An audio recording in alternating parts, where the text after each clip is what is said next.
हमको अब समझना है ना? Yes sir. और समझना क्या है कि पहले लिखेंगे कैसे, ये सब हम लोग यहाँ पर लिख लेंगे हल।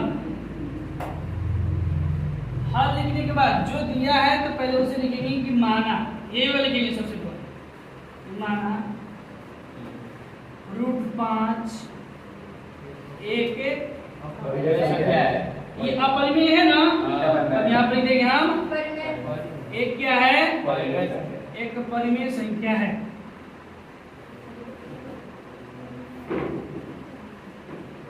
क्लियर?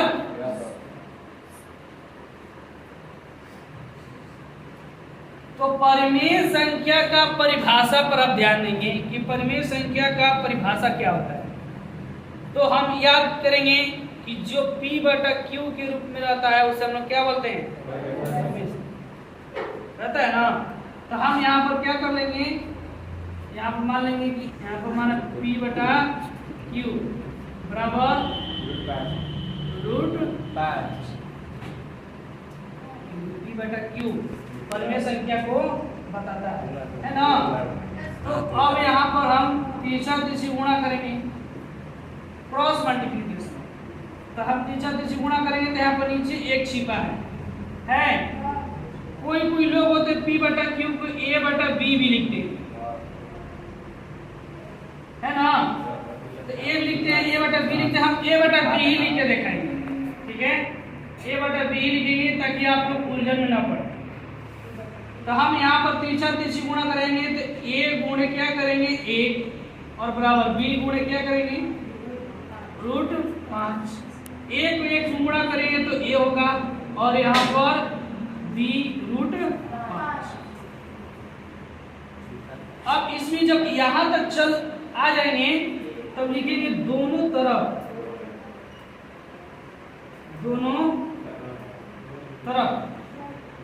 क्या करने पर, वर्ग करने पर। जब दोनों तरफ वर्ग करेंगे यहाँ पर A² करेंगे और यहाँ पर क्या करेंगे B √5 का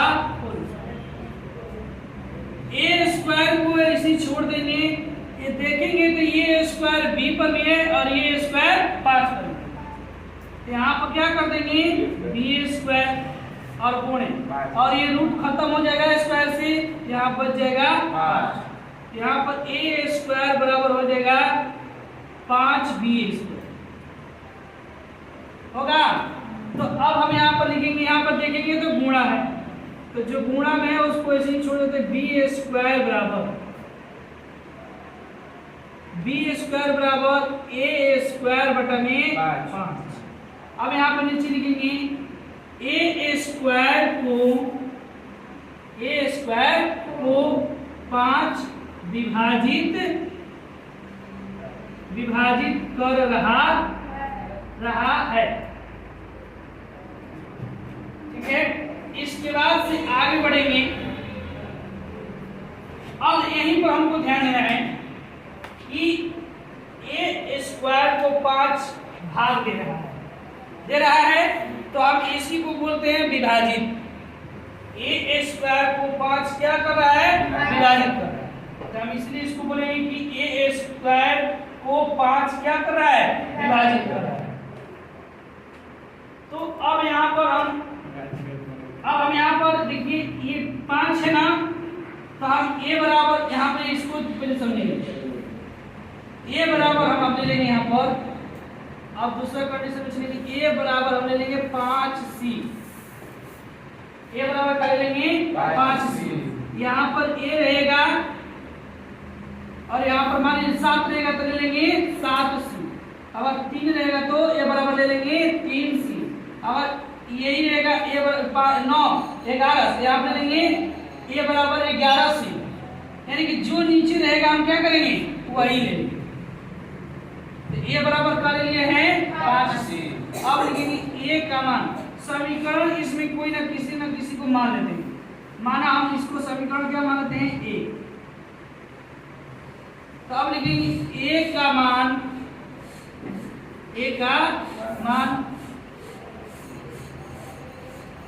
समीकरण समीकरण एक में रखने पर, यहीं पर आप थोड़ा ध्यान समझिए। हम लिखेंगे a का मान समीकरण एक में रखने पर, तो समीकरण एक को पहले यहाँ से उठाएंगे, यानी लिखेंगे a स्क्वायर बराबर क्या है b स्क्वायर और गुणे 5 है। तो a स्क्वायर बराबर a बराबर हम क्या लिए 5c लिए हैं, तो यहाँ पर a का मान रख देंगे क्या 5c, a स्क्वायर है तो a स्क्वायर और बराबर b यहाँ पर 5b स्क्वायर छोड़ेंगे, गुणा होगा तो क्या होगा 5b होगा। तो ये देखेंगे तो ये दोनों का स्क्वायर है, दिख रहा है, तो 25 हो जाएगा इसका, और यहाँ पर गुणे क्या हो जाएगा c स्क्वायर, यहाँ पर 5b स्क्वायर,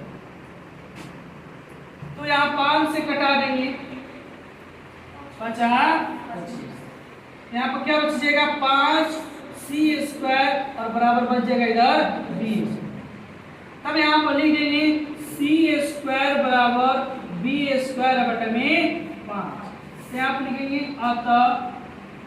अतः b स्क्वायर को d5 क्या कर रहा है विभाजित कर रहा है, इसलिए √5 एक क्या है एक परिमेय संख्या है। अतः अब आप लिखेंगे अतः हमने विरोधाभास, ये वाला लिखना जरूरी है, अतः हमने विरोधाभास से माना था कि √5 एक क्या है परिमेय संख्या है, लेकिन √5 क्या है, लेकिन √5 एक अपरिमेय संख्या है, अपरिमेय संख्या। समझ गए सभी लोग, समझ गए सब लोग अच्छे से। क्या करेंगे पहले जो भी दिया रहेगा सिद्ध करने के लिए हम उसको लिखेंगे कि माना कि जो अंक दिया रहेगा रूप में वह एक क्या है एक परिमेय संख्या है, तो इसलिए a बटा b बराबर क्या जाएगा √5। तिरछी गुणा करेंगे तो a से 1 में गुणा करेंगे तो a गुणे 1 और 20 इसमें करेंगे तो b गुणे क्या हो जाएगा 5। जब इतना कर लेंगे तब लिखेंगे दोनों तरफ वर्ग करने पर, तो दोनों तरफ वर्ग कर दिए a स्क्वायर बराबर b√5 का होल स्क्वायर, a स्क्वायर को छोड़ दिए बराबर b का भी स्क्वायर करेंगे तो b स्क्वायर और गुणे इसका स्क्वायर करेंगे √5 का, तो √5 का स्क्वायर करेंगे तो ये वाला क्या हो जाएगा रूट कट जाएगा, यहाँ पर 5 बच जाएगा।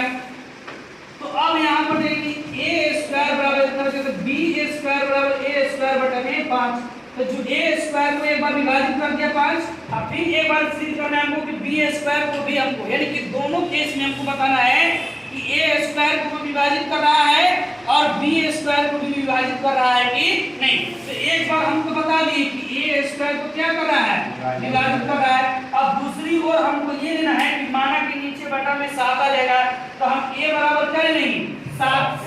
अगर मान लीजिए कि यहाँ पर रूट में 3 आ जाएगा, रूट में 2 आ जाएगा, तो हम ले लेंगे √2, a बराबर 2c 3c 5c 11c 13c, इस तरह से करके और समीकरण में a का मान रख देंगे।